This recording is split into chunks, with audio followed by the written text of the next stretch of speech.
Kanang mga scientist mo to o baka hawg Ginoo. Dili. Dili kinituk mga isulti nga ang tanan nga mga siyentipiko dili motuo sa Dios, apan ang labi kataas nga katimbang sa mga siyentipiko dili relihiyoso kung itandi sa kinatibuk ang publiko. Samtang ang pipila nga mga siyentista mao ang mga ateísta, ang uban mga sinehan ug daghanang nakakita sa siyensya ug relihiyon nga independente nga mga uma nga mahimong magkahiyusa.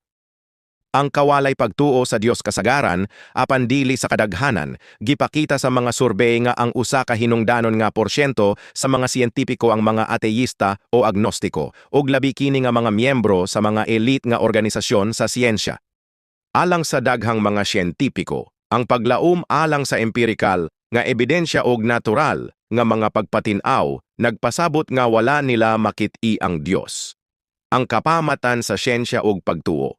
Daghang mga siyentipiko ang nagtuo sa Dios nga makita ang ilang hugot nga pagtuo og siyentipikong buluhaton nga nahiyangay, nga nagtan-aw sa espirituhanon ug siyentipikanhon nga natad-ingon nga lahi nga mga lugar sa investigasyon sa usa ka Dios. Ang mga natad sa siyensya ingon nga lahi nga mga lugar sa investigasyon. Mga panigingnan sa kasaysayan. Sa tibuok nga kasaysayan, daghang mga siyentipiko ang adunay mga tinuohan sa relihiyon. Lakip ang mga numero sama kang Isaac Newton ug Albert Einstein.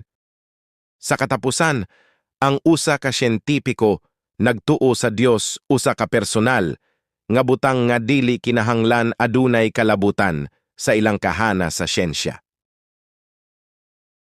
Salamat kaayo.